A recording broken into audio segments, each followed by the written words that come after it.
sont livrés à la distraction. Alléluia. Amen. On ne prête pas trop attention à ça. Les filles sont préparées à être des femmes demain, mais les garçons sont livrés à la distraction. Je vais vous prendre un exemple pour preuve.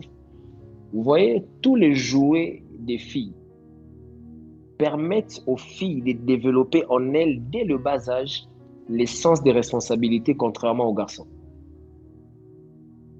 Quand on achète les Barbies pour les enfants, il y a des tennis qu'il faut changer, il y a des assiettes, il y a un tableau, il y a une maison qui est donnée à cette Barbie-là. Il y a un moment où elle doit se réveiller. Donc l'enfant doit l'amener à brosser ses dents, à préparer, à changer ses habits. L'enfant, fille, est en train de jouer, mais son jeu développe en elle le sens des responsabilités de ce qu'elle sera demain. Mais pour les garçons, on nous livre à la PlayStation. On se livre comme ça du matin au soir à la distraction. On se livre au jeu des dames. Comme ça, tout ce qu'on nous présente, on présente aux garçons, ne crée pas en eux ce sens de responsabilité. 80% des garçons, tout leur jeu, à peine quelques-uns se mettent à réfléchir sur le jouet qu'on leur apporte. Pourquoi est-ce que ce jouet est en train de chanter ainsi? Tu le vois aller, alors trouver des tournevis, euh, euh, ouvrir pour voir ce qui se passe à l'intérieur. En tout cas, ce sont des éléments qui sont très rares. Ce sont des éléments qui sont très rares. Mais qu'est-ce qui a fait ça? Personne. C'est ça la nature. On croit que l'homme est privilégié dès les bas âges et la femme a beaucoup plus d'attention, a besoin de beaucoup plus d'attention pour sa réussite. Et pourtant, de la même manière, le jeune garçon a besoin d'attention pour sa réussite. La jeune fille aussi a besoin d'attention pour sa réussite. Ne pas accorder de l'attention au jeune garçon, c'est de le détruire au fait dans son parcours. Beaucoup d'hommes, beaucoup de jeunes garçons dans leur parcours ont, ont découvert le sens de la responsabilité durant la période de copinage.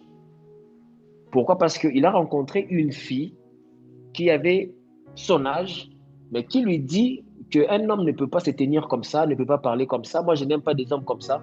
Parce que généralement, quand les jeunes de 20 ans, vous rencontrez une jeune fille de 20 ans, dites-toi que la fille a déjà 30 ans. Les femmes ont toujours 10 ans de plus que les hommes. Elles réfléchissent sur base de comment est-ce qu'elles voient leur père agir. Elles se font un tableau et les hommes ne sont pas encore sur ce terrain-là. C'est comme ça que vous voyez les femmes prier pour le mariage, désirer le mariage très tôt, et les hommes se dire, ah, j'ai encore le temps. Pourquoi? Parce que pendant qu'il dit que j'ai encore le temps, c'est en ce moment-là qu'il commence à réfléchir sur son devenir. Pendant que la jeune fille est préparée à être femme, l'homme est livré à la distraction. C'est comme ça que j'ai dit au départ qu'aucun homme ne peut réussir dans sa vie sans préparation. Et il n'y a pas non plus de formation sans disponibilité d'information. Cet homme qu'on veut voir être préparé, mais on ne met pas à sa disposition les informations adéquates pour pouvoir le construire, pour pouvoir le bâtir. Et avec le temps, ces derniers se perdent. C'est comme ça que nous sommes en train de nous plaindre de la qualité des hommes dans le foyer. C'est comme ça que nous sommes en train de voir des mamans aujourd'hui être appelées maman-papa. Elles portent la charge de la maison comme si l'homme n'existait pas dans la maison. Le problème, avant de le qualifier de démoniaque, le problème, il faudrait d'abord revoir au niveau de la source. Tous les jeunes qui sont ici présents, à cette conférence ou à ces moments, j'aimerais vraiment attirer votre attention sur ce point pour vous dire que si nous n'avons pas eu cette grâce d'être préparés pour être des hommes demain, cette erreur-là, nous ne le commettrons pas avec nos enfants. C'est bien de jouer, c'est bien de jouer, mais il est important de construire dans l'enfant, dès le bas âge, la vision de son avenir. Moi, je n'ai jamais été d'accord avec la vision de ces hommes qui disent que moi, dans un outil, que l'enfant est encore jeune, il faut le laisser jouer, et puis à un moment, on va voir comment l'apprendre certains rudiments de la vie. Ça, c'est une grosse bêtise, c'est une grosse erreur. Un enfant qui naît dans un palais royal, déjà, lorsque l'enfant se met à parler, ou se met à marcher, ou se met à se tenir sur la table, on l'apprend déjà dès ses 3 ans. Comment se tenir sur la table, comment marcher, comment parler. On l'apprend à être roi dès le bas âge. On met à sa disposition les informations pour sa formation. Voilà pourquoi je me permets de prier dans le nom de Jésus.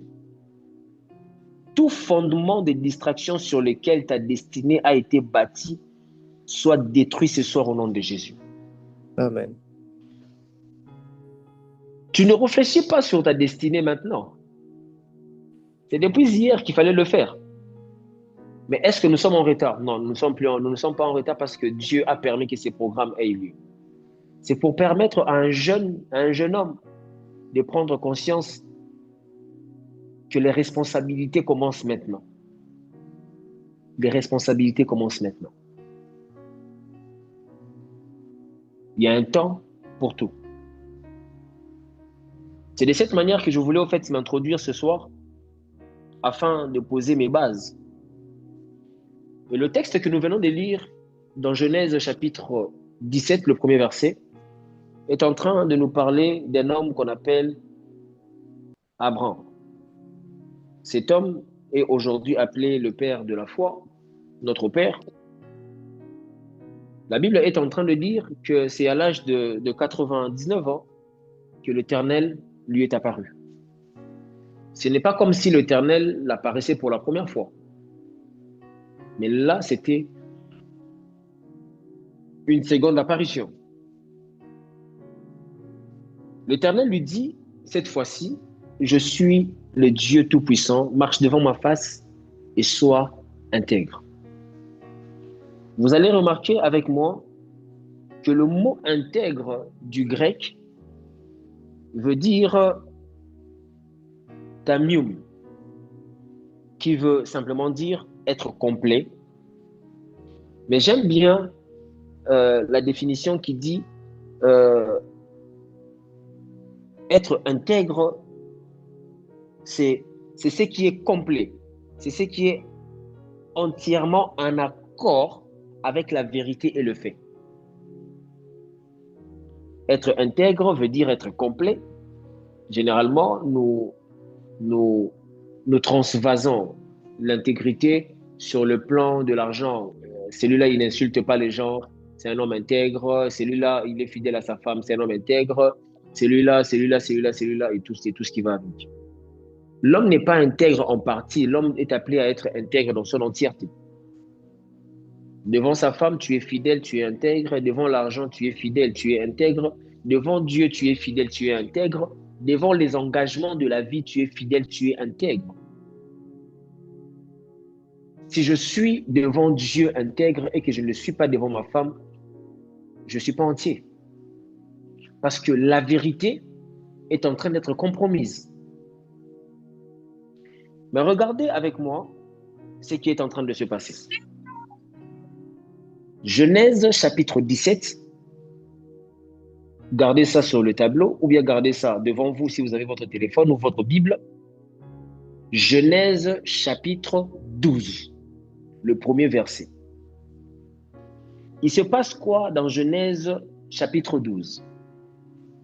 La Bible dit que l'Éternel dit à Abraham, suivez-moi très bien, l'Éternel dit à Abraham, va-t'en de ton pays, de ta patrie et de la maison de ton père dans le lieu que je te montrerai. Dieu dit à Abraham qu'il fera de lui une grande nation, il rendra son nom grand, d'accord, et il sera une source de bénédiction. Il bénira ceux qui les béniront et il maudira ceux qui les maudiront. Et la Bible dit qu'Abraham avait fait tel que l'Éternel lui avait dit. Mais dans la suite de temps, vous allez remarquer qu'il y a une erreur dans cette introduction. Abraham parle avec quelqu'un qu'il ne connaît pas. Parle avec quelqu'un qui ne se présente pas à lui. Abraham n'a pas la vision réelle de qui réellement lui a parlé.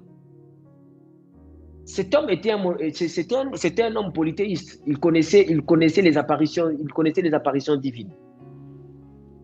Lorsque l'Éternel lui est apparu, il a pris confiance de cela, pas parce qu'il connaissait l'Éternel, mais parce qu'une divinité lui était apparue.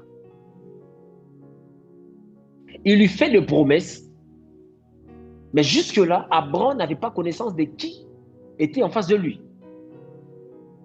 Abraham a marché. Il a obéi pour un premier temps, il est sorti. Mais pour comprendre qu'il n'avait pas encore l'information disponible de qui était devant lui ou de qui lui avait réellement parlé, il sort de sa maison avec Lot, son neveu. Et pourtant, l'instruction qui lui était donnée était de dire que va-t'en de ton pays, de ta patrie, de la maison de ton père. Partir de la maison de son père veut dire quitter tout ce qui te lie à la famille. Mais pour voir que cet homme n'avait pas une information à sa disponibilité de la personne qui lui avait parlé, il est quand même sorti avec Lot. À ce stade-là, Abraham n'avait pas été préparé à ce qu'il attendait. C'est bien d'instruire l'enfant, mais si le tableau de présentation n'est pas complet, l'enfant vacillera dans sa démarche. C'est ce qui se passe avec Abraham. Dieu comprenant la chose, dans son parcours, Abraham est tombé en écoutant la voix de sa femme qu'on appelle Sarah. À l'époque, elle s'appelait Sarai. Sarai lui dit qu'il était impossible pour elle de concevoir. Avec toutes les promesses que Dieu avait libérées sur sa vie, il serait mieux pour lui d'aller vers sa servante Agar. Puisque dans les débuts déjà, Abraham n'avait pas l'information de qui était réellement devant lui.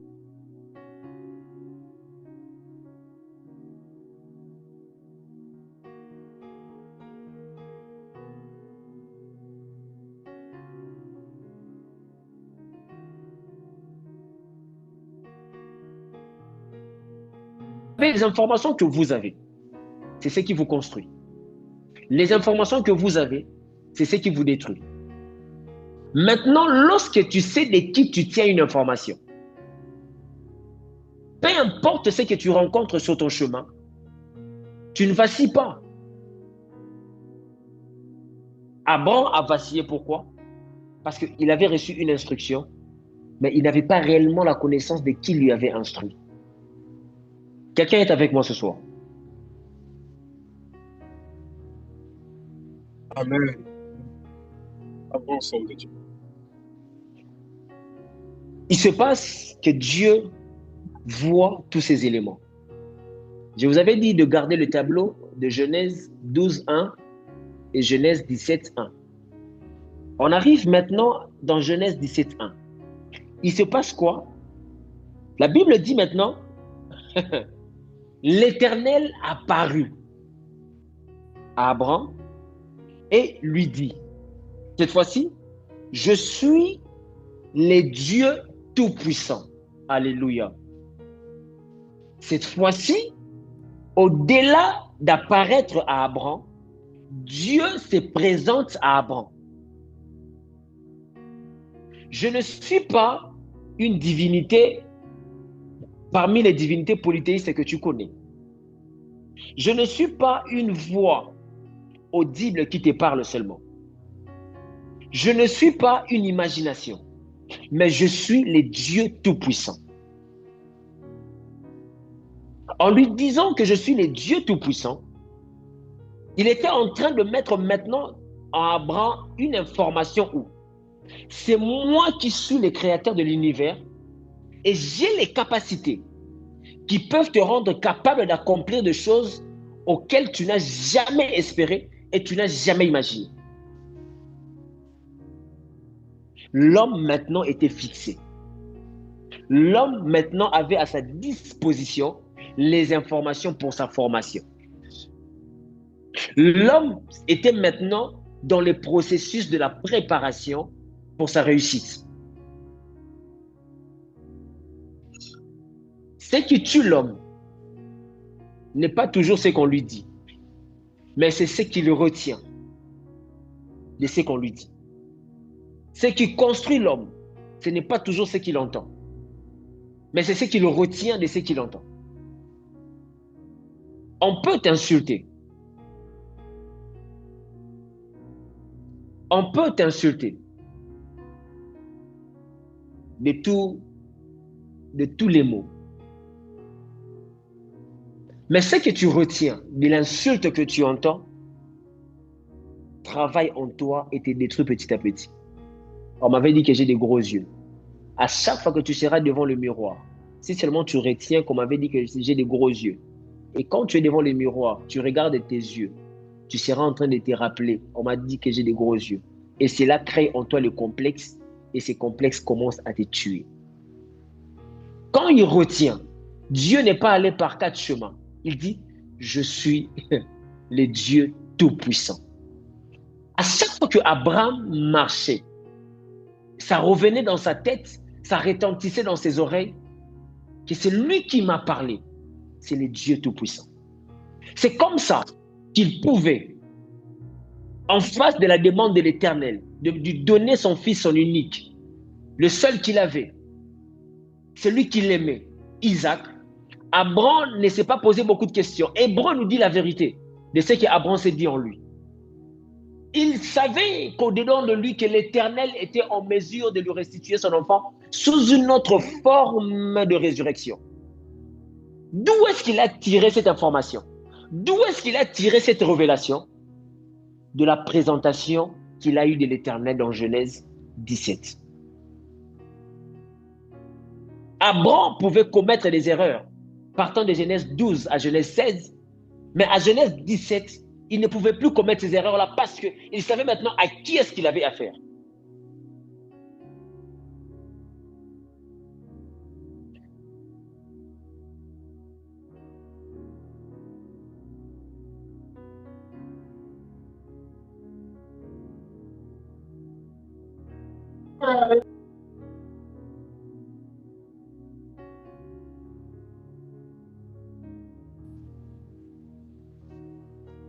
Les informations de votre devenir, vous les détenez de qui?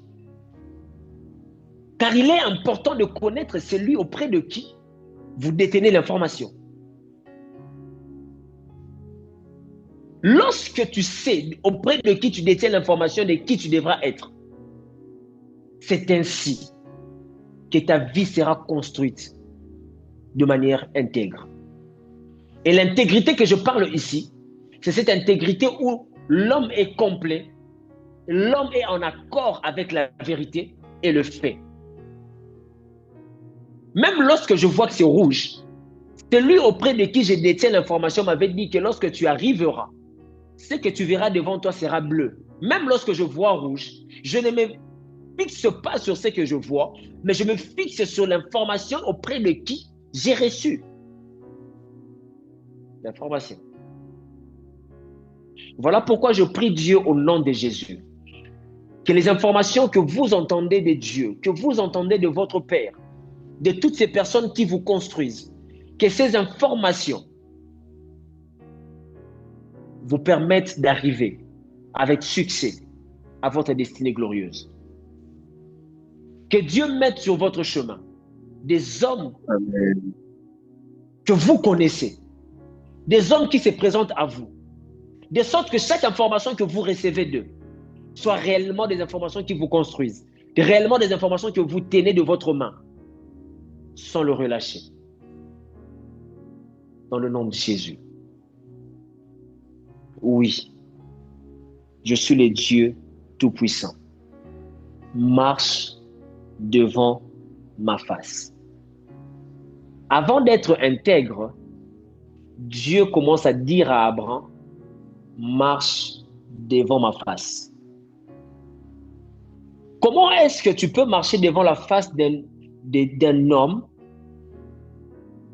sans regarder à gauche, à droite? Tu vas trébucher, non? Dieu est en train de dire à Abraham, marche devant ma face. Donc, tu vois ta destinée devant ma face. Le chemin que tu cherches à prendre, c'est en me regardant. Ne regarde pas à gauche, à droite. Parce que en réalité, c'est Jésus qui viendra nous révéler. Quand il dit marche devant ma face, en d'autres termes, Dieu était en train de révéler une autre facette de lui qui dit qu'il est le chemin. Tu ne peux pas trébucher quand tu marches devant la face de l'Éternel, parce que tu es sur le bon chemin. Celui qui marche devant la face de l'Éternel voit avec les yeux de Dieu.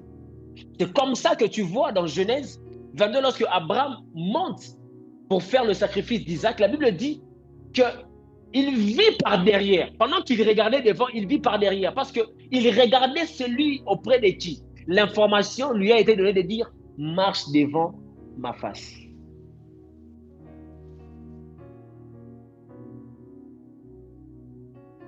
Combien sont ces informations que tu as reçues de Dieu que tu ne mets pas en pratique? Combien sont ces informations que tu as reçues de Dieu que jusqu'à ce jour que tu mets en doute? J'aimerais choquer quelqu'un ce soir. Si tu mets en doute ce que Dieu t'a dit, donc c'est que le Dieu que tu connais n'est pas Dieu. Je répète, si tu mets en doute ce que Dieu t'a dit, donc c'est que tu sais. La brava de Vasuri Abrakalimaya. Comment tu sais que ce que je sais, c'est Dieu qui m'a dit? Tu vacilles pas. Tu vacilles pas. Il n'y a même pas ce terme-là, Kibomoto Sali. Non, il n'y a pas de Kibomoto quand Dieu parle. Quand Dieu parle, l'humanité, c'était. Quand Dieu parle, la faiblesse de l'homme, c'était. Quand Dieu parle, l'obscurité se change en lumière. Quand Dieu parle, l'assurance naît dans l'homme. Arrêtez avec ces histoires où on nous dit qu'il faut beaucoup étudier si tu veux être important. Vous devez être très équilibré.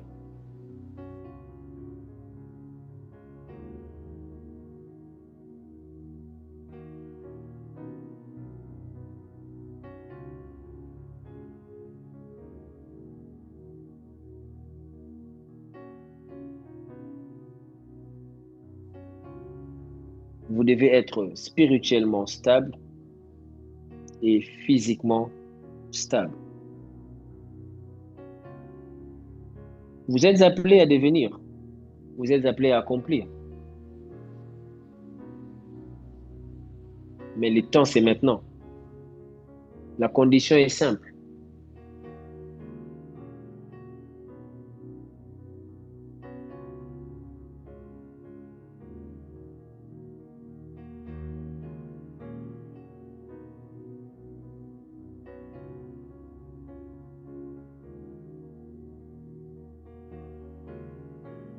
La condition est simple. Savoir que Dieu est tout-puissant. La deuxième condition, c'est que tu es appelé à marcher devant sa face.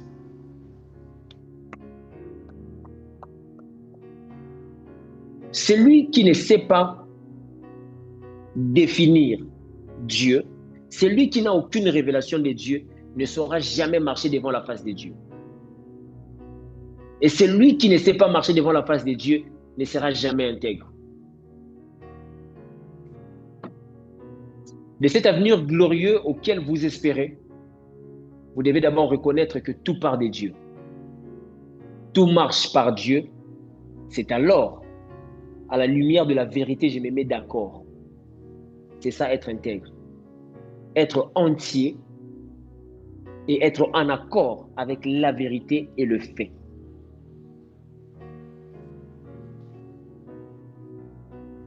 Sarah peut voir un corps usé. Mais la parole dit, de toi naîtra. Sarah peut voir un homme âgé. Mais la parole dit, de toi naîtra.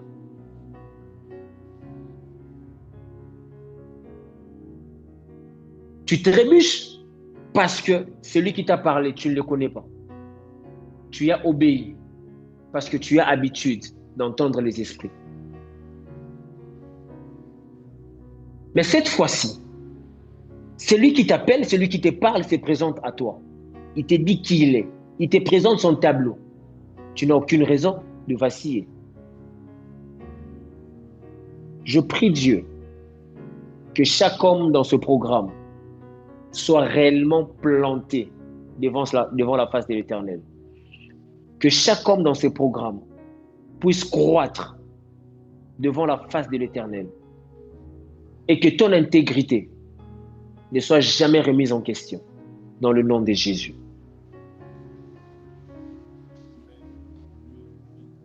Il y a un fait. Il y a un fait. Il y a un fait. On est jeune. Le corps a ses réclamations. Le corps a ses désirs. Mais je ne me livre pas à n'importe quoi, à n'importe comment. C'est qui Sarah? Sarah, c'est la voix de la jeunesse. C'est qui Sarah? Sarah, c'est la voix du conformisme. Aujourd'hui, on veut combattre l'ennemi avec les armes de l'ennemi. Les jeunes ne t'entendront pas ou on ne comprendra pas que tu es jeune parce que tu mets ton pantalon en bas-fesse. J'ai vu un rêve où un jeune dit, je ne sais même pas si c'est un jeune ou c'est un prédicateur, qui dit apparence de voyou, mais cœur d'agneau. Non, non, non, non, non, non, non, non, non, non, non. On ne combat pas l'ennemi avec ses armes. On ne combat pas l'ennemi avec ses armes. On ne combat pas l'ennemi avec ses armes. Sachez que vous êtes appelés à des grandes responsabilités. Et c'est lui qui vous appelle, n'est pas un homme, mais c'est lui qui vous appelle, c'est Dieu. C'est lui qui vous appelle, c'est le Tout-Puissant. Peu importe le temps et les circonstances, croyez et tenez ferme chacune des paroles que vous avez entendu Dieu vous dire. Si vous n'avez jamais eu des apparitions des anges, la parole de Dieu qui est la Bible est une prophétie par excellence. Je viens t'annoncer que Dieu te bénira et Dieu bénira plusieurs par toi. Marche devant la face de l'Éternel et sois intègre. Qui te dit ça? Je suis Sergio Bokongo, membre de l'ordre de Melchisedec, investi du pouvoir royal et sacerdotal. Je suis appelé à colorer les vies de plusieurs parce que j'en ai le mandat. Je ne te parle pas par plaisir, je te parle parce que Dieu a mis ses paroles en moi en tant que son prophète pour te parler. Que ces choses soient plantées en toi, soient enracinées en toi. Contre vents et marées, toi tu n'es pas n'importe qui. Toi tu es de la race royale. Toi tu n'es pas n'importe qui.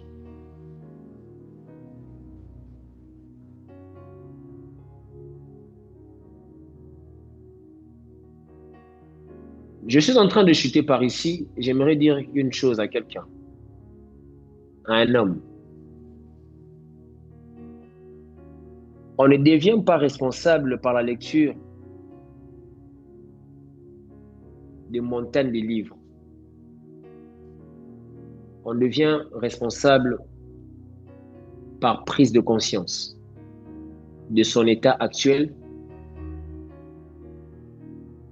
et de son devenir.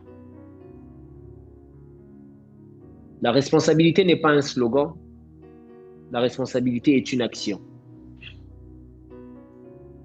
La responsabilité n'est pas un slogan, la responsabilité est une action. Un responsable pose des actes, un responsable agit en conséquence. La responsabilité est une discipline. La responsabilité est une vision.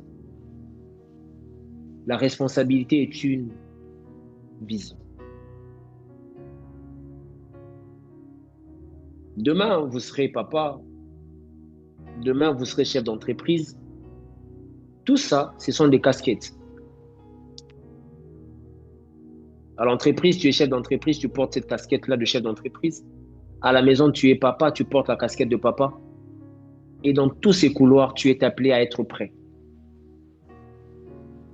Tu ne déséquilibres pas ton foyer à cause de ton travail. Tu ne déséquilibres pas ton travail à cause de ton foyer. Mais comment parvenir à être équilibré? Quand tu sais marcher devant la face de l'Éternel, Dieu t'équipera. N'est-ce pas qu'il est dit? C'est lui qui manque de sagesse, qu'il en demande à l'Éternel. Je prie Dieu, dans le nom de Jésus, qu'il t'investisse de son intelligence et de sa sagesse, afin que tu saches quoi faire, comment faire, avec qui le faire et quand le faire. De sorte qu'il y ait des résultats visibles et palpables dans chaque action que tu poseras, au nom de Jésus.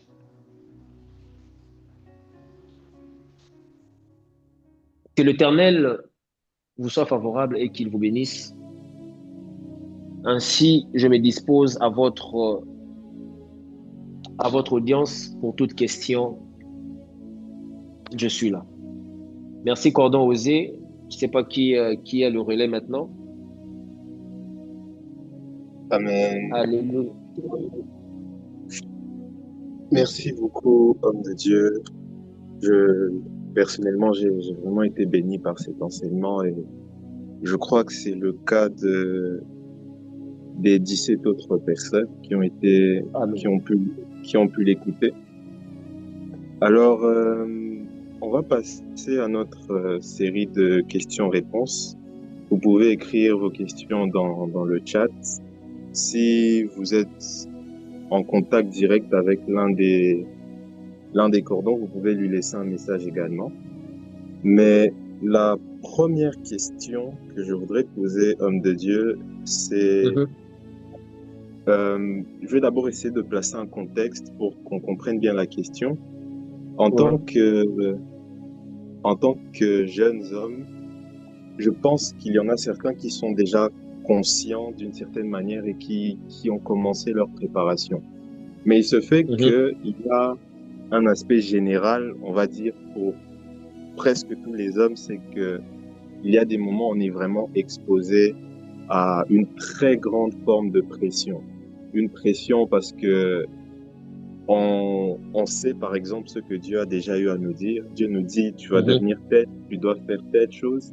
Mais il y a une sorte de pression parce qu'on sait qu'il y a la part de Dieu, mais quelque part, on sait aussi qu'il y a notre part de responsabilité.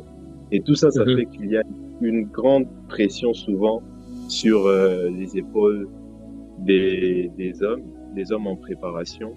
Alors, la question est celle-ci, comment ne pas céder à la pression dans la préparation? Très, très bonne question. Gloire à Dieu. Comment ne pas céder à la pression durant la préparation? Je crois que j'avais dit au départ de mon adresse que aucun homme ne peut réussir dans sa vie sans préparation. D'accord? Et il n'y a pas de formation sans disponibilité d'information. La pression ne peut se gérer que par les informations que vous détenez. Je t'explique. Tu pars à une fête et dans cette fête-là, on t'informe déjà que ton verre est empoisonné. C'est une information à ta disponibilité. D'accord? Quand tu arrives, Tu vois tout le monde en train de boire. Quelle est la pression qui sera sur tes épaules? Ça serait impoli que tu ne puisses rien prendre pendant que les autres sont en train de manger et de boire, n'est-ce pas? Ça serait impoli de t'asseoir sur la table avec des grandes personnes sans boire. Là, tu as la pression. Mais maintenant, l'information que tu as dit que sur ton verre, là, il y a un poison. Face à la réalité, face à la vérité, les convictions ne se marchandent pas. Face à la vérité, face à la réalité, la valeur ne se discute pas. Face à la réalité, face à la pression de la vie, la destinée ne se discute pas. Je suis d'accord d'être pris pour impoli parce que je me mets sur la table avec des grands sans manger, à cause des informations que j'ai, que de boire par complaisance et mourir. Je vais aller comme ça sur 2 textes très rapidement. Vous connaissez l'histoire du jeune prophète et du vieux prophète. Ce qui a détruit le jeune prophète, c'est la pression du vieux prophète. Celui-ci, c'est un aîné. Celui-ci est un aîné. Il connaît Dieu. Il a marché avec Dieu. Il est aussi prophète comme moi. Moi aussi, je suis prophète, mais je suis jeune. Il a une expérience. Donc, le jeune prophète entre en doute avec les informations qui lui étaient déjà disponibles pour s'appuyer aux informations de celui qui est en train de lui parler.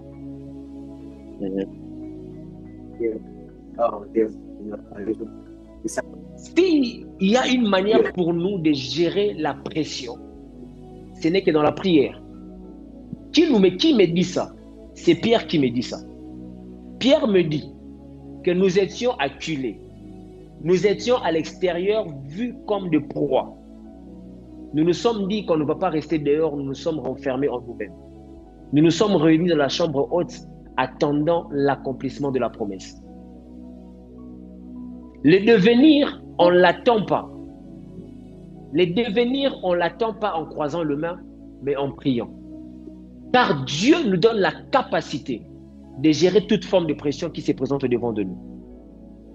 Aucun homme ne peut te dire que moi je résiste aux femmes parce que je suis fort. C'est une grâce qui se trouve. La Bible dit que approchons-nous donc avec assurance du trône de grâce. Pour faire quoi? Pour trouver grâce. Il y a des grâces qui se cherchent et qui se trouvent. La grâce de pouvoir résister devant la pression des femmes, c'est une grâce qui se trouve. La grâce de pouvoir résister devant la corruption, c'est une grâce qui se trouve. La grâce de croire à son devenir malgré la réalité présente de la vie, c'est une grâce qui se trouve.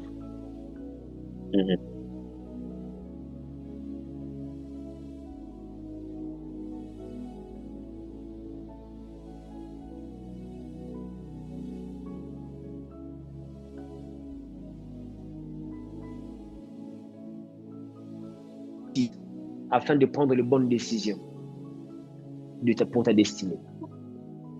Comment gérer la pression? Par la prière. Comment gérer la pression? Par les informations qui sont disponibles à ta portée. Comment gérer la pression? Par les convictions.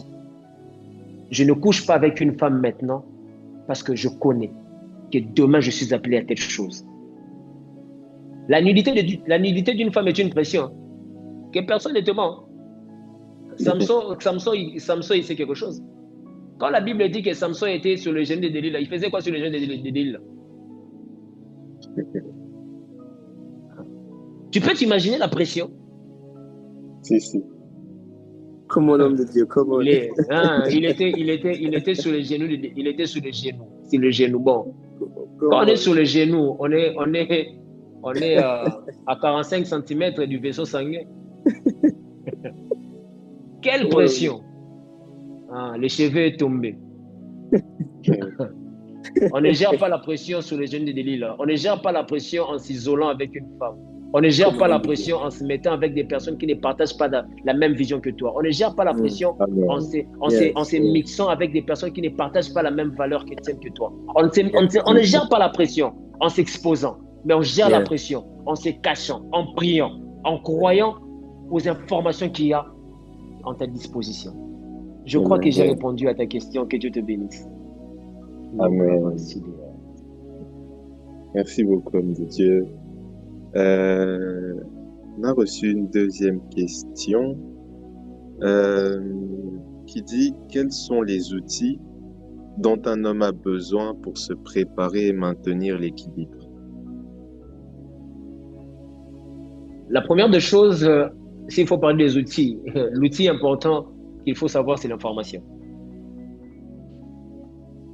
Quand on parle d'information, l'information relève d'abord de qui tu es. Je suis un homme. Oui, je suis un homme. C'est pas que je suis un homme coincé dans le corps d'une femme ou je suis une femme coincée dans le corps d'un homme. Tu vois? C'est le premier outil, l'outil important, le premier et le primordial, c'est l'information. C'est l'information. Tu deviens ce que tu sais. C'est à quoi tu es appelé. C'est une information que tu reçois qui se transforme en sémence. Et quand on parle de sémence, on doit parler de la préservation de la sémence. Donc, il faut que la sémence soit arrosée de temps en temps. Yes. Maintenant, je veux te prendre un exemple assez basique. Je ne vais pas trop rester seulement dans la Bible pour ne pas, comme on dit, fluidifier un peu la conférence. Mon père, il meurt. Quand il meurt, on me dit que c'est toi qui es l'homme de la famille. C'est toi qui devras prendre la charge et tout ce qui va avec. Okay. Cette information-là, quand je l'ai reçue, partout où j'allais, je n'avais qu'une seule chose en tête. Si j'échoue, derrière moi, je n'ai que des sœurs. Hein. Si je choue, mes petites sœurs seront dans la rue. Si je choue, mes petites sœurs seront appelées des prostituées. J'ai commencé à m'éduquer personnellement, partant de ce que j'ai gagné. Si je gagne $50, je sais que mes sœurs, parce qu'elles sont femmes, elles ont besoin d'un 1000 francs, d'un 2000. Je travaillais ainsi. Je sais que pour que la femme se sente mieux, elle avait besoin d'être propre. J'ai commencé à travailler ainsi.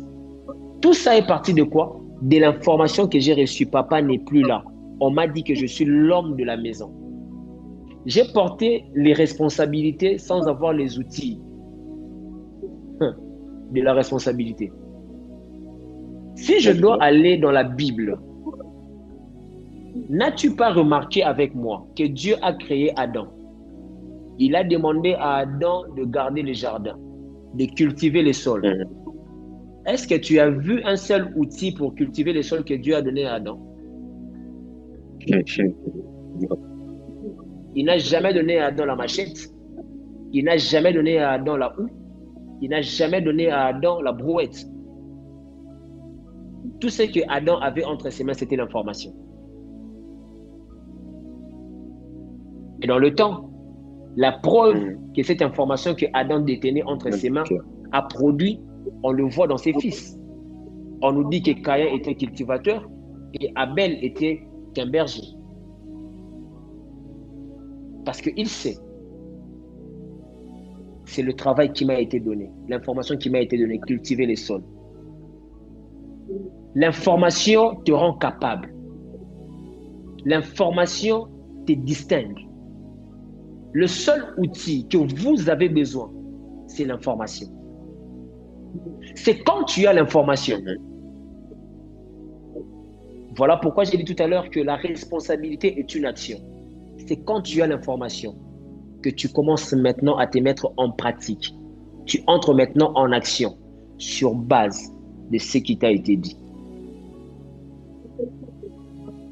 Toi, l'information qui t'a été donnée, on t'a dit que toi, tu seras musicien. Qu'est-ce que tu fais dans le bloc opératoire? Tu fais quoi là-bas? Tu ne connaîtras pas les altos, tu ne connaîtras pas les fa dièses en regardant un corps humain qui est ouvert.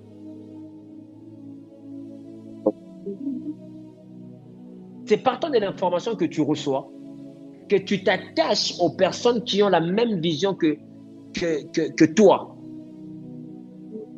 C'est en étant avec eux que vous développez des idées. N'avez-vous pas entendu cet homme qu'on appelle Mark Zuckerberg, quand il a reçu l'idée, il est allé s'attacher aux personnes qui avaient aussi la même vision que lui? N'avez-vous pas entendu cet homme qu'on appelle, c'est le créateur de iPhone? Lorsqu'il a reçu l'idée, il a pris des amis avec qui il avait la même vision. Ils sont allés dans le secret, dans le garage, en train de travailler. Des fois, nous pensons, pour être équilibré, on a besoin, cultive le sol, on te donne le râteau, on te donne la pelle. Non, Dieu n'a jamais donné ça à Adam. Il a donné seulement l'information. Il a donné l'information. Parce que l'information te fait d'abord travailler intérieurement. C'est alors que le travail, lorsqu'il est bien fait intérieurement, lorsqu'il sera extériorisé, les résultats seront maintenant vus de tous. Yes. Que Dieu nous rende capables de pouvoir travailler profondément chaque information que nous avons reçue de notre devenir, afin que nous soyons équilibrés dans la société. Amen.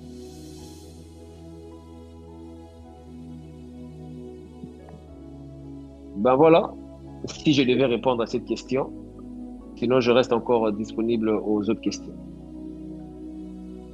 Merci beaucoup, homme de Dieu. Alors, une question nous est parvenue, un frère a posé une question dans le chat.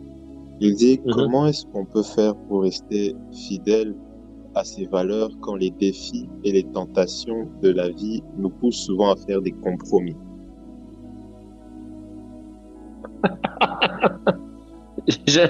J'aime toujours cette question. Je ne sais pas pourquoi j'aime toujours cette question. J'aime toujours cette question. En tout cas, je vais répondre à cette question de la manière la plus simple. Tu sais que tout le monde a un prix. Tout le monde a un prix. Le président de la République a un prix. Les pasteurs ont un prix. Toi, tu as un prix. Moi, j'ai un prix. D'abord, je n'irai même pas dans le terrain où notre prix en nous chrétiens, c'est le sang précieux d'un Dieu, qui est Jésus, parce qu'il a payé de son sang pour que toi et moi soyons sauvés. Je n'entre même pas d'abord dans ce terrain-là. Certains hommes, pour les corrompre, on n'a pas besoin de mettre 10 000 $ sur la table. 2 000 $ suffira pour le corrompre. C'est ça son prix. Tu vois? D'autres, il faut mettre 1 million sur la table, c'est ça son prix. D'autres, il faut mettre 1 milliard sur la table, c'est ça son prix. Mais maintenant, face au défi de la vie, pose-toi toujours la question. Si tu es en face des jambes écartées d'une femme, pose-toi toujours la question de savoir si ta destinée vaut les 5 minutes de plaisir. Ok. Face au compromis, pose-toi toujours la question si ta destinée vaut le prix de ce compromis. Oh non. Tu sais, un jour, je vais dire ça comme ça, mes frères ou mes soldats, je me suis tenu à l'église pendant que j'étais en train de prêcher. Et j'ai dit que dans cette église, aucune fille ne pourra lever son doigt pour dire que je connais le corps de cet homme. Je suis là. Je suis sur l'autel de mon père. Tu vois ce genre d'assurance. Yeah. Maintenant, pose-toi la question, est-ce que tu seras en mesure de dire ça maintenant publiquement? Tu vas comme ça à la RTNC, tu vas dire ça. Non. Je les dirai à mon église parce que j'ai une image que j'ai forgée dans cette église-là. J'ai un respect que j'ai bâti dans cette église-là, en fonction des informations que j'ai reçues en arrivant dans cette église. Mais si seulement je fais 10 pas en arrière, soit 10 ans en arrière, je m'en vais à la RTNC. Je ne pourrai jamais dire que na Congo, moi, je suis le Dimanaï. Non. Je m'étais vendu. Autrefois, je m'étais vendu à un prix Mangondo.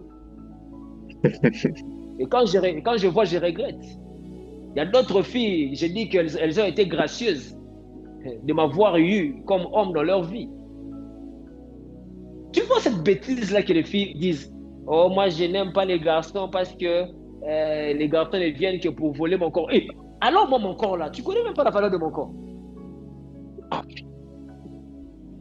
Donc, apparemment elles ont plus conscience de leur vaisseau sanguin que nous de notre bâton royal. Non. Mais non, il faut savoir sur quoi est-ce que tu te tiens. Pour ne pas tomber dans la compromission, pour ne pas te vendre, tu dois seulement d'abord toi-même savoir ce que tu vaux. Je ne saurais jamais mettre un prix sur ta tête. Il sera certainement moins cher, il sera certainement trop cher. La vraie valeur d'un homme, le seul être à le connaître, c'est Dieu et lui-même. C'est comme ça que tu peux voir cet homme qu'on appelle Moïse dire à Dieu, si tu fais ça, je me tue. Soit tue-moi. Il connaissait la valeur qu'il avait aux yeux de Dieu. Face aux défis de la vie, face à la compromission, il faut toujours prendre sur la balance ta destinée et les mettre sur la balance. C'est $200 qu'on met sur la table. Tu prends ta destinée, tu mets sur la table. Est-ce que ta destinée vaut $200? C'est une femme, c'est une occasion. Vous êtes allé en fête, dans une fête. Vous êtes rentré parce que tu devais accompagner la sœur. Vous arrivez devant la porte, vous vous rendez compte que ses parents ne sont pas encore arrivés. Elle t'invite d'entrer dans sa chambre. Tu arrives dans sa chambre et par la faiblesse du corps, vous vous dites que non, vous pouvez tomber. Pose-toi la question. Est-ce que les 5 minutes de plaisir que tu vas avoir là sont-elles plus importantes que ta destinée? Tout ce que tu fais, pose-toi toujours la question de savoir si ta destinée vaut ces prix-là. Quand tu as la réponse, c'est alors que tu pourras tenir face à l'adversité, face aux problèmes, face à la compromission, face à toutes ces situations. La valeur de ta destinée, toi seul le connais. Que Dieu vous bénisse. Amen. Ah voilà, merci Saint-Esprit. Attends, cordon. Merci Saint-Esprit. Joseph en face de cette femme, la femme de Potiphar. Tu sais que Joseph a dit à la femme de Potiphar, comment commettrais-je un si grand péché à l'égard de mon Dieu? Tu vois, sa valeur était au fait la personne de Dieu. Donc, si je pêche, je redis au fait Dieu. Wow. Yes. Ces hommes qu'on appelle les amis de Daniel, qu'est-ce qui se passe avec eux? Ils n'ont pas dit que Dieu viendra nous délivrer. Ils disent quoi? Même si Dieu ne venait pas nous délivrer, on ne se prosternera pas. Qu'est-ce qui leur donne de tenir? C'est l'information qu'ils avaient. Donc, la valeur de ta destinée n'est pas des informations que tu as. La valeur de ta destinée dépend des informations que tu as. Ce que tu sais, c'est ce qui te maintient face à l'adversité, c'est ce qui te maintient face à la compromission. Que Dieu vous bénisse. Amen. Merci au com de Dieu. Il y a une autre question qui nous est parvenue. Mhm. Hum, Comment faire pour filtrer l'information qui nous pousse réellement à avancer, alors qu'aujourd'hui, il est souvent difficile de distinguer les bonnes des mauvaises informations.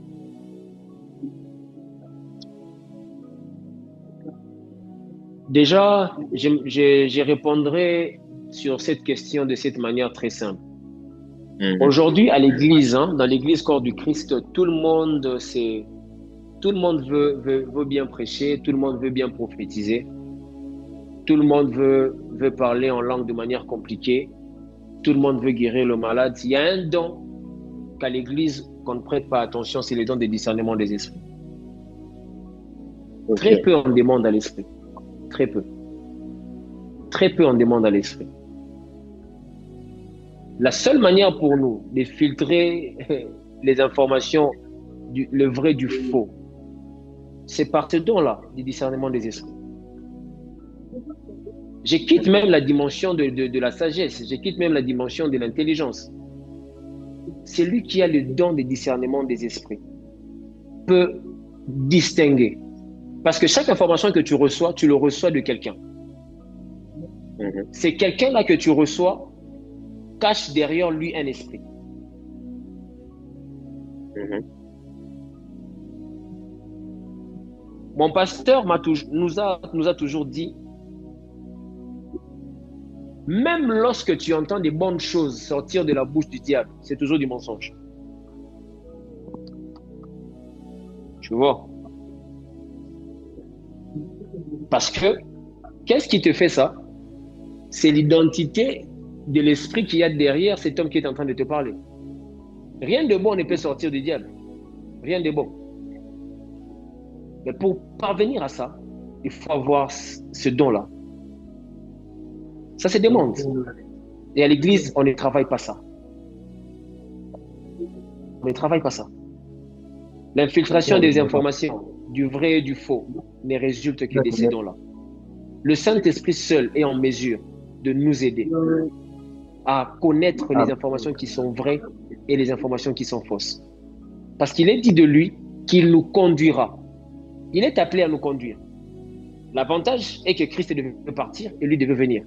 Et en venant, il avait la mission de nous conduire. Quand maintenant tu tombes dans une information sur ton chemin qui n'est pas vrai, donc pose-toi la question si tu es toujours en train d'être conduit par le Saint-Esprit. Entretenons notre relation avec le Saint-Esprit. Il aiguisera notre don de discernement des esprits et nous saurons distinguer le vrai du faux. Que Dieu vous bénisse.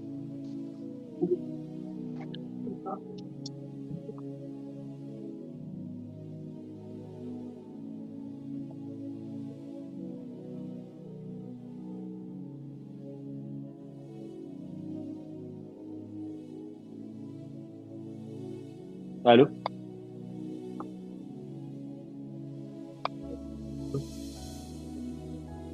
Amen. Merci beaucoup, homme de Dieu. Euh, L'autre question que nous avons reçue, c'est une question, mais c'est un groupe de questions, on va dire.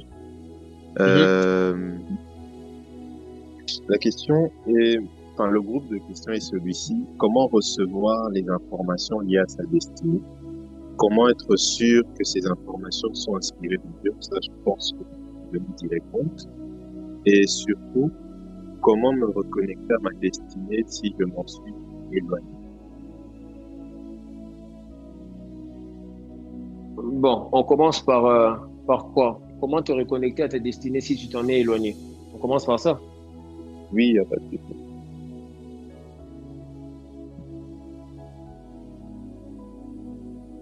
Pour se reconnecter à sa destinée lorsque tu t'en es éloigné, le chemin, le chemin est connu, c'est le chemin de la repentance. L'erreur que des fois nous commettons, nous pensons que la repentance, c'est Nzambe limbi sanga na mabe na salaki, na ozongela tepe sanga makasi et tout ça. La repentance est au fait, dans le mot grec, veut seulement dire changer de direction. Tu vois? Celui qui se répand change de direction. Maintenant, c'est la transformation, c'est changer de direction. Tu ne peux pas... Il ne se passe ceci. Les gens se répandent. Seigneur Dieu, pardonne-moi. Les gens se répandent sans pour autant changer de direction. Je t'explique, je vais alléger ça. Je vais alléger ça.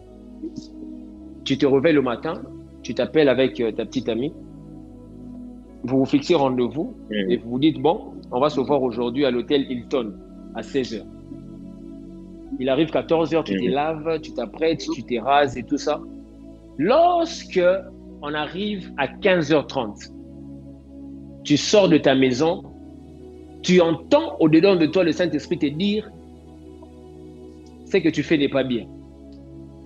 Ah, tu t'arrêtes dans un carrefour, tu commences à pleurer. Saint-Esprit, pardonne-moi, j'allais aller commettre un péché. Pardonne-moi, donne-moi de ne plus commettre ça, donne-moi la force et tout ça. Quand tu te lèves, logiquement, tu devras appeler ta petite amie pour lui dire que je ne saurais plus venir aujourd'hui. Et ce que nous étions en train de vouloir faire n'honore pas Dieu. Logiquement. Mais toi, après avoir pleuré, tu te lèves quand même. Tu vas quand même à l'endroit indiqué. Après, tu dis, tu sais, quand j'étais en train de venir, le Saint-Esprit m'a parlé, ce qu'on veut faire n'est pas bien. Pendant que tu dis qu'il n'est pas bien, elle t'enlève la chemise. Tu vois, Dieu n'est pas d'accord avec ça, et tout ça, elle t'enlève les pantalons. Tu vois, et puis, vous vous embrassez, vous terminez, oh, c'est un mais pardon, démon. Quand tu reconnais déjà que ce que tu fais n'est pas bien, c'est une direction que tu dois changer. Tu ne dois pas t'enfoncer dans le mal. La repentance, c'est cette capacité-là à reconnaître que ce que tu fais ou ce que tu as fait n'est pas bien et de s'en déconnecter. Lorsque tu te déconnectes de ce qui est mal, automatiquement, au travers de la repentance, Dieu te reconnecte à ce qui est vrai. Nzamba zalaka nzambe il y a 18 jours. À la minute où tu demandes pardon, Dieu est prêt. Le fils prodigue était en train de venir. Son père n'avait même pas encore entendu ce que son fils était en train de lui dire. Mais le manteau était déjà préparé. Son fils n'avait même pas encore fini de parler. L'instruction du veau gras avait déjà été donnée pour être tué pour lui. Dieu agit avec nous déjà au niveau de l'intention.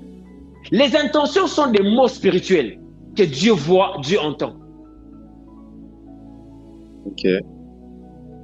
Je prie Dieu qu'un jeune qui est dans ce programme, qui sent qu'il était déconnecté à sa destinée, que Dieu lui donne la capacité de se détourner de la voie dans laquelle il s'était engagé, afin de revenir sur la voie du Seigneur. Que Dieu te reconnecte au nom de Jésus à ta destinée glorieuse. N'aie pas peur du lendemain. N'aie pas peur de ce que tu vois maintenant, car ta destinée est glorieuse. Le combat que tu subis maintenant ne sont que la formation de ce que tu es appelé à devenir. Parce que toi, tu es appelé à être un message, au-delà d'être un messager. Par ton message, la foi s'installera. C'est comme ça. Pendant que toi, tu seras en train de parler à un jeune, la foi naîtra en lui, parce que tu es le message de la foi. Je prie Dieu qu'un changement radical tombe sur toi et que le changement soit visible dans le nom de Jésus-Christ. Amen. Amen.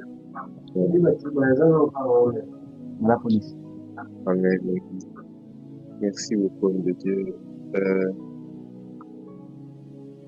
Il y a une question qui vient de me parvenir. Donc, la question dit, comment savoir à quelle saison de sa vie on est?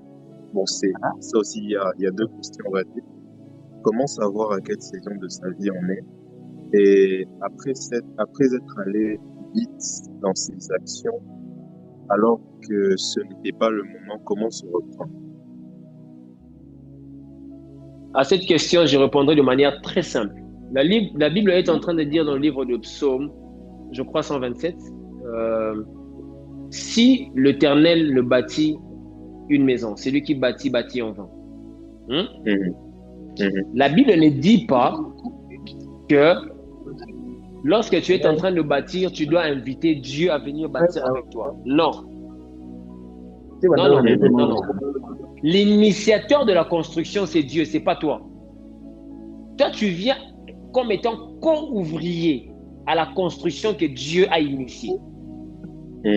Beaucoup de gens se perdent. Pourquoi? Parce qu'ils font de Dieu co-ouvrier à la construction de leur destinée.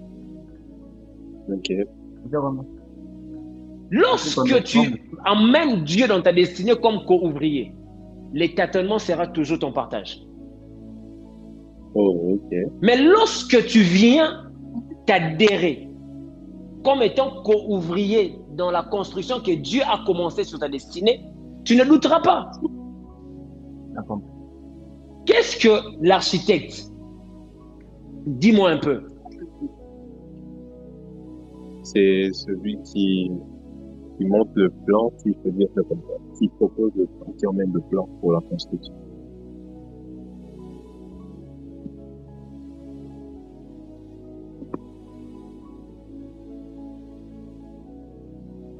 Allô? Allô, je disais, c'est celui qui emmène le plan pour la construction. C'est clair.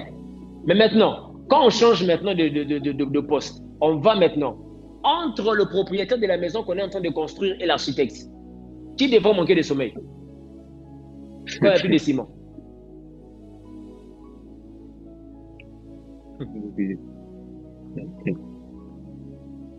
Vous voyez? Donc, nous portons maintenant des soucis sur des choses qui ne nous concernent même pas. Donc, tu ne sais même pas comment est-ce que celui qui veut construire la maison veut que la maison soit construite, tu ne sais même pas. Et tu te mets comme ça à t'acharner, à te battre sur des choses que tu ne maîtrises même pas. Non. La Bible est en train de dire, dans le livre de Psaume 32, le verset 8, Dieu dit que je t'instruirai. C'est lui qui vient nous instruire, c'est Dieu. Je te conseillerai. C'est lui qui nous conseille, c'est Dieu. Je t'orienterai. Je garderai un regard sur toi. Celui qui a la maîtrise de toutes choses, c'est Dieu. Apprenons à faire confiance à Dieu. Apprenons à nous tourner vers Dieu. Apprenons à parler à Dieu. Apprenons à écouter Dieu et apprenons à agir selon que Dieu nous parle. Ne nous improvisons pas. Ce n'est pas parce que tu vois que tu deviens prophète. Non. Est-ce que Dieu te veut dans le ministère prophétique? Certains hommes d'affaires sont aujourd'hui devenus des prophètes. Après, tu le vois aujourd'hui. Oh, je vends des vestes. Si tu as besoin de vestes, contacte-moi. Finalement, tu es qui? Oh non, on m'a dit, c'est pour les responsabilités d'abord. Il faut faire des affaires à gauche, à droite et tout ça. Et maintenant, tes affaires te prennent plus de temps que ton appel au ministère. Oh, il ne quitte où? Si seulement ce que tu fais là n'était que un travail, comme on appelle, un travail de soutien. La priorité serait quoi? Ton appel au ministère, n'est-ce pas? Mais maintenant, quand c'est l'inverse, il faudrait maintenant se poser des questions.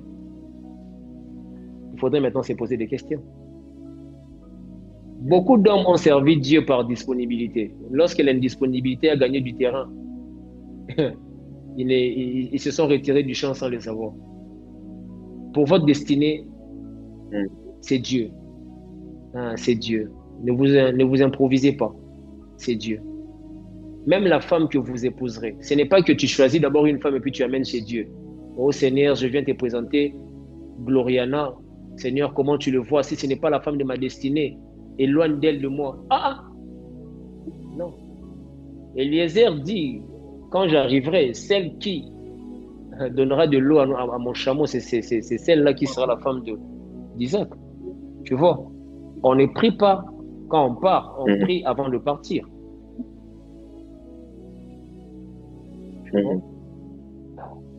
Même pour chercher, il faut avoir une localisation.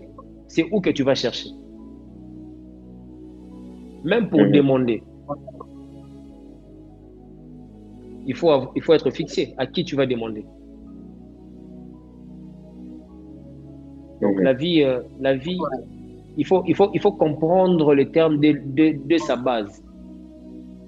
De sa base. Voilà pourquoi j'ai dit dans mon message tout à l'heure, le problème d'Abraham a été juste au niveau de Genèse 12 et Genèse 17. Là, il reçoit une instruction. Ici, il reçoit une information. D'abord, de qui était Dieu. Quand il a su ça, il a commencé maintenant à marcher selon la vision de Dieu. Tu vois?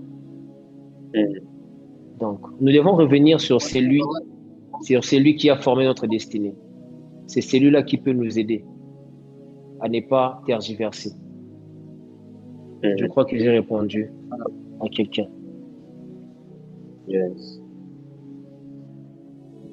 Merci beaucoup, homme de Dieu. Malheureusement, notre moment, notre petite conférence va devoir prendre fin. Je pense que c'était un moment vraiment riche, un moment riche en sagesse, riche en bénédiction. Et je voyais quelqu'un dire dans le groupe pour nous parler de l'information. Je pense que c'est... Alors, j'ai pas entendu. Allô? Alors, je disais que pour résumer un peu, quelqu'un dans le groupe disait qu'on nous parlait ce soir de l'information et que c'est vraiment le maître mot de cette conférence, de cette soirée. Malheureusement, tout à une fin, on va devoir arrêter. Et vraiment, nous vous disons merci à Dieu pour le temps que vous nous avez accordé. Merci pour vos précieux conseils, merci pour ce partage de ça. Et je crois vraiment que pas seulement un seul frère, mais je crois vraiment que des frères, des hommes ont pu faire un pas de plus pour que cet adjectif soit ajouté, cet intègre soit ajouté à leur marche. Yes. Je crois vraiment que le Seigneur est en train de nous orienter tout le temps que nous sommes vers une vie intègre. Alors, on va clôturer ce moment. Je vais juste vous demander, homme de Dieu, si vous pouvez nous aider avec une prière de clôture. Samuel? Accordons Samuel. Yes.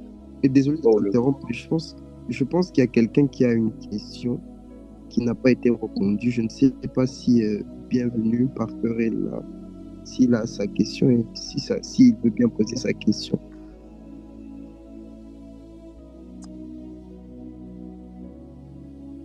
Je pense qu'il avait... Je pense que c'était... Vas-y. Bien vu ce que tu es là. Ah, je pense qu'il est parti. Ok, s'il est parti, c'est pas un problème, d'accord. Bon, s'il revenait, il peut toujours laisser sa question dans le groupe. Je pourrais aussi y répondre, il n'y a pas de problème. Ok. Pour ceux qui ont encore des questions, je pense que vous l'avez entendu. Si vous avez des questions, vous pouvez les rassembler. On les enverra à l'homme de Dieu et on enverra les réponses dans le groupe. Comme ça, ceux qui ne sont pas dans le groupe, ils vont nous suivre là-bas. Donc, homme de Dieu, est-ce que vous pouvez nous aider avec une prière de clôture? Est-ce que vous pouvez venir avant qu'on puisse se séparer? D'accord. D'abord, je tiens à remercier toute l'équipe. Je salue les initiatives. C'est très bien. Merci de continuer comme ça. Je crois que vous serez en train de relever une armée des hommes qui soient capables, qui soient matures et spirituels et qui seront en mesure d'accomplir glorieusement leur destinée selon que Dieu l'a établi. Parce que de temps en temps, il faudrait aussi rester seul. Comme la Bible le dit, que Jacob demeura seul. Et c'est sur ces termes que je viens clôturer ces moments. Je prie le Dieu des cieux, le Dieu de mes pères. Amen. Le Dieu qui nous a été favorable cette nuit. Amen. Que toutes les paroles qui ont été libérées, les questions qui ont été posées et les réponses qui ont été données puissent trouver dans chacun de nous une place considérable afin de transformer réellement nos vies. Amen. Que nous puissions réellement devenir ces hommes que Dieu attend de nous. Amen. Car la Bible déclare à tous ceux-là qui l'ont reçu, il leur a donné le pouvoir de devenir. Qu'il laisse que le processus de transformation ne puisse pas s'arrêter, mais que cela puisse continuer jusqu'à ce que la transformation soit complète et parfaite. Au nom de Jésus, que Dieu vous rende capable, que Dieu vous rende capable, que Amen. Dieu vous rende capable, que Amen. Dieu vous rende Au nom de capable. Jésus. Au nom de Jésus-Christ. Au nom de Amen. Jésus. Amen. Merci beaucoup. Merci encore une fois, homme de Dieu. Avant de nous séparer, je vous laissais la parole au cordon Manassé. Cordon Manassé, est-ce que vous êtes là?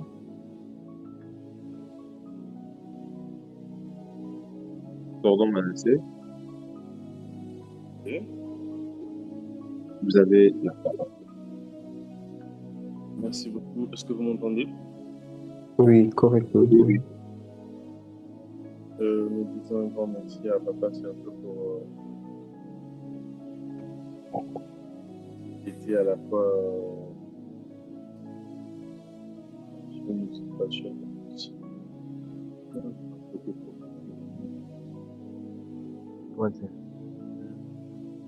Que Dieu se Allô? souvienne. Vous m'entendez? Vous m'entendez? Oui, c'est maintenant bon, ça maintenant. va. Ah oui, et je disais, nous disons un grand merci à Papa Sergio pour l'intervention. C'était bénissant, une prédication, une exhortation, en plus aussi un côté prophétique. Je pense que chacun de nous ressortit de ce moment avec une idée claire et des idées un peu plus claires par rapport à ce qu'on nous posait comme acte. Alors, que Dieu se souvienne de son serviteur pour cette grâce qu'il a dispensée aujourd'hui. Et un grand merci à tout le monde. Que Dieu bénisse tous les participants. Nous vous remercions car sans vous, cette activité. Alors que Dieu vous bénisse abondamment. On se dit à bientôt. Amen. Au revoir. Amen. Merci en tout cas. Bonne soirée à vous. À la prochaine fois. Que Dieu vous bénisse. Merci. Amen.